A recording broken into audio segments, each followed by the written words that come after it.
ನಮಸ್ತೆ ನನ್ನ ಪ್ರಿಯ ವೀಕ್ಷಕರೇ, ನಮ್ಮ ಲಕ್ಷಾ ಚಾನಲ್ಗೆ ಸ್ವಾಗತ. ವೀಕ್ಷಕರೇ, ಇವತ್ತು ನಾವು ನೋಡ್ತಿರೋ ಅಂಥದ್ದು ಶೂಲಿನಿ ದುರ್ಗಾ ಮಂತ್ರ. ಇದು ನಮ್ಮ ಶತ್ರುಗಳನ್ನ, ನಮಗೆ ಏನು ತೊಂದರೆ ಮಾಡಿರ್ತಾರಲ್ವ ಅವ್ರಿಗೆ, ಅಂಥ ಶತ್ರುಗಳನ್ನ ನಾಶ ಮಾಡೋ ಅಂಥದ್ದು ಒಂದು ದುರ್ಗಾ ಮಂತ್ರ ಅಂತ. ಇದು ಸಾಮಾನ್ಯವಾಗಿ ಕೇರಳಗಳಲ್ಲಿ ಅಥವಾ ತಮಿಳುನಾಡಲ್ಲಿ ಇದನ್ನು ಜಾಸ್ತಿ ಬಳಸ್ತಾರೆ ಮತ್ತು ಇದನ್ನು ಜಾಸ್ತಿ ಹೋಮ ಮಾಡ್ತಾರೆ.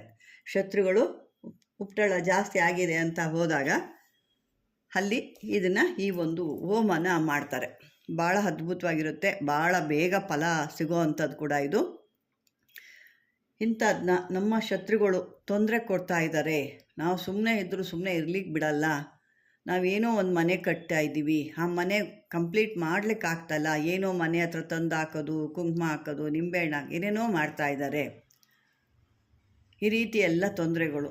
ಅಥವಾ ಏನೋ ಒಂದು ಮನೇಲಿ ಒಂದು ಶುಭ ಕಾರ್ಯ ಆಗ್ತಾ ಇದೆ ಅಂತಂದರೆ ಆ ಶುಭ ಕಾರ್ಯ ಆಗಲಿಕ್ಕೆ 108 ವಿಘ್ನಗಳು. ಸುಮ್ಮನೆ ಹಣ ತರ್ತೀವಿ, ಹಣ ಒಂದು ನಿಲ್ಲೋದಿಲ್ಲ, ಅದು ಯಾವ ಕಡೆ ಹೋಗುತ್ತೋ ಎಲ್ಲೋ ಒಂದು ಗೊತ್ತಾಗಲ್ಲ, ಲೆಕ್ಕನೇ ಸಿಕ್ಕಲ್ಲ, ಖರ್ಚು ಮಾತ್ರ ಆಗ್ತಾ ಇರುತ್ತೆ, ಬೆಳವಣಿಗೆ ಆಗ್ತಾ ಇಲ್ಲ, ನಾವು ಅಂದರೆ ಒಂದು ಅಭಿವೃದ್ಧಿ ಆಗ್ತಾ ಇಲ್ಲ. ಈ ರೀತಿ ಸಾಕಷ್ಟು ನಾನಾ ರೀತಿ ಬರ್ತವೆ. ಅದು ಹೇಳ್ಕೊಂಡು ಹೋದರೆ ಭಾಳ ಇದೆ, ಹೇಳೋದೇ ಒಂದು ವಿಡಿಯೋ ಆಗಿಬಿಡುತ್ತೆ.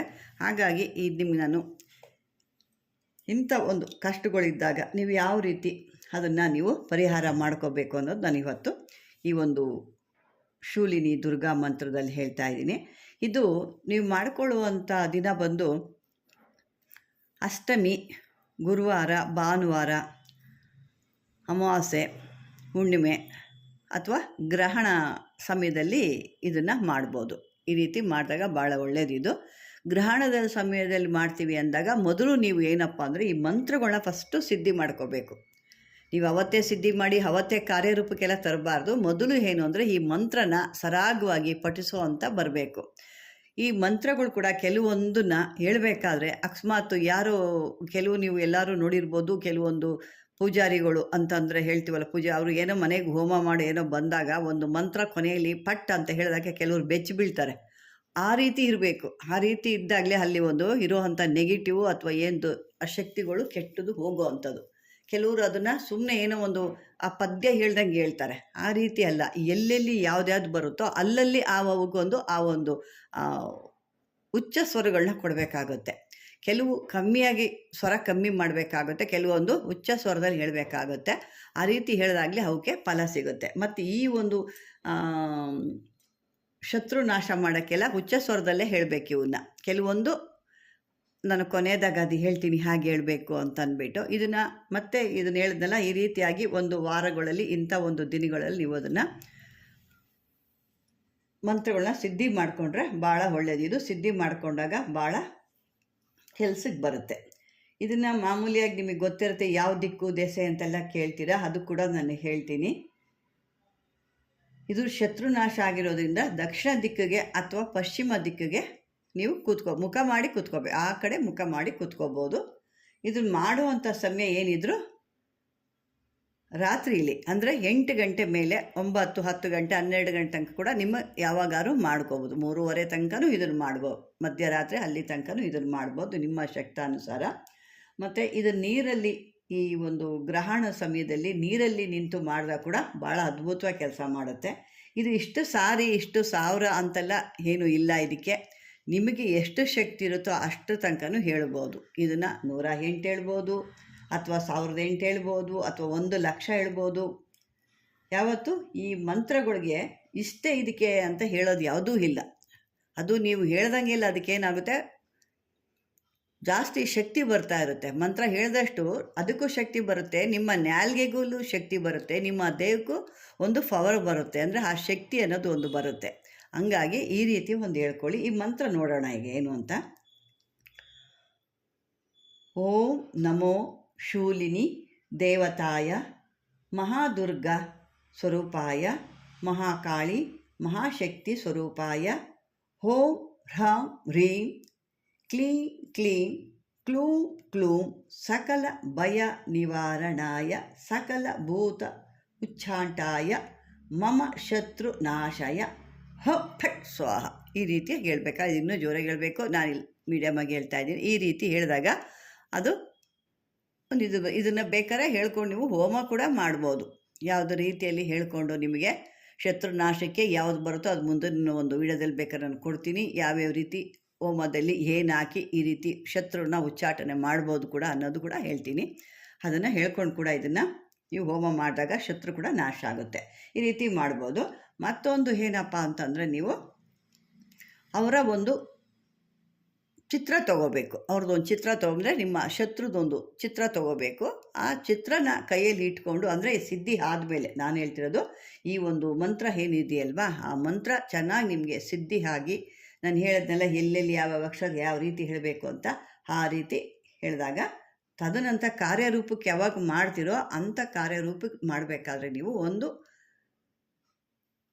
ಬಟ್ಲಲ್ಲಿ ಕುಂಕುಮ ತೊಗೋಬೇಕು. ಅಂದರೆ ಕೆಂಪಾಗಿರೋ ಕುಂಕುಮ ತೊಗೋಬೇಕು. 2-3 ಥರ ಕುಂಕುಮ ಬರುತ್ತೆ. ಒಂದು ಮೆರೂನಲ್ಲಿ ಬರುತ್ತೆ, ಒಂದು ಮೀಡಿಯಮ್ ಕೆಂಪು ಬರುತ್ತೆ, ಒಂದು ಬ್ಲಡ್ ರೆಡ್ಡು ಅಂತ ಹೇಳ್ತೀವಿ, ಅಂದರೆ ರಕ್ತ ಕೆಂಪು ಬಣ್ಣ ಅಂತ ಹೇಳ್ತೀವಿ.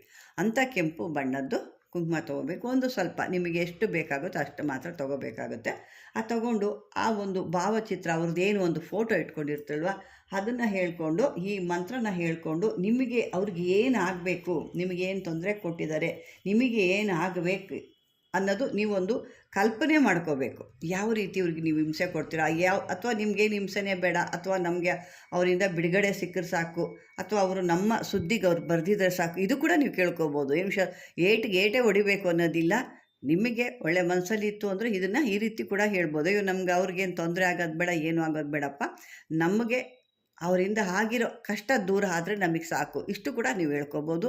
ಅಥವಾ ನಾವು ತೊಂದರೆ ಕೊಟ್ಟವ್ರೆ, ಅವರು ತೊಂದರೆ ಕೊಟ್ಟವ್ರೆ, ನಾವು ತೊಂದರೆ ಕೊಡ್ತೀವಿ ಅನ್ನೋದಿದ್ರೆ ಈ ರೀತಿ ಒಂದು ಫೋಟೋ ಇಕ್ಕೋಬೇಕು. ಫೋಟೋ ಕೆಂಪು ಚಿಕ್ಕದಾಗಿ ಒಂದು ಸ್ವಲ್ಪ ಎಷ್ಟು ಬೇಕೋ ಅಷ್ಟು ಇಟ್ಕೊಂಡು ಅದನ್ನು ಈ ಮಂತ್ರ ಹೇಳ್ಕೊಂಡು ಲಾಸ್ಟ್ ಫಟ್ ಸ್ವಾಹ ಅಂತ ಹೇಳಿ, ಆವಾಗ ಅದನ್ನು ಫಟ್ ಸ್ವಾಹ ಅಂತ ಆ ಒಂದು ಫೋಟೋ ಮೇಲೆ ಹೊಡಿಬೇಕು ಆ ನೀರನ್ನ. ಅಂದರೆ ಇದು ಒಂದು ರಕ್ತ ಬಲಿ ಅನ್ನಂಗೆ ಆಗುತ್ತೆ, ಬಲಿ ಕೊಡ್ತಾ ಇದ್ದೀವಿ ಅನ್ನೋ ಲೆಕ್ಕದಲ್ಲಿ ಆಗುತ್ತೆ.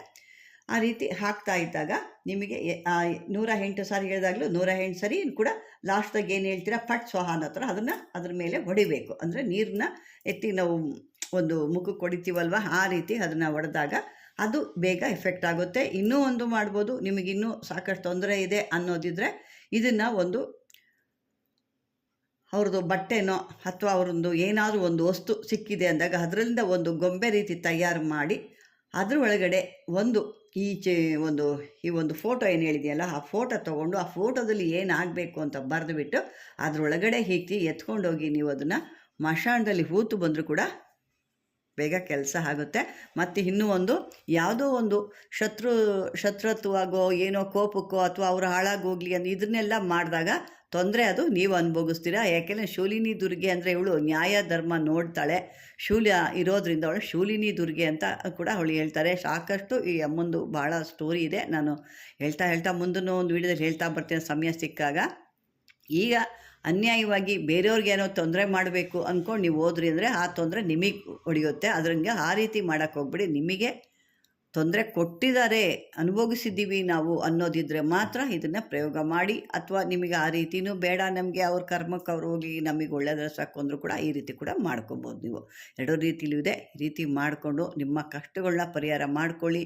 ಯಾವುದೇ ರೀತಿ ಇದನ್ನು ಬೇರೆ ರೀತಿಲಿ ಇದನ್ನು ತೊಗೊಂಡು ಹೋಗೋಕ್ಕೆ ಹೋಗಬೇಡಿ. ಮತ್ತು ಈ ಮಂತ್ರಗಳೆಲ್ಲ ನೀವು ಹೇಳಬೇಕಾದ್ರೆ ಭಾಳ ಪ್ರಶಾಂತವಾಗಿರೋ ಸ್ಥಳಕ್ಕೆ ಹೋಗಬೇಕು, ಪ್ರಶಾಂತವಾಗಿರಬೇಕು. ಯಾವುದೇ ಒಂದು ಆ ಶಬ್ದಗಳು ನಿಮ್ಮ ಕಿವಿಗೆ ಬೀಳಬಾರ್ದು. ಹಾಗಾಗಿ ಆ ರೀತಿ ಮಾಡ್ಕೊಳ್ಳಿ. ಇದನ್ನು ನೀರಲ್ಲಿ ಕೂಡ ನಿಂತು ಕೂಡ ನೀವು ಆ ಮಂತ್ರನ ಈ ಗ್ರಹಣ ಟೈಮಲ್ಲಿ ಹೇಳ್ಕೊಬೋದು. ಅಂದರೆ ಅದನ್ನು ನೀವು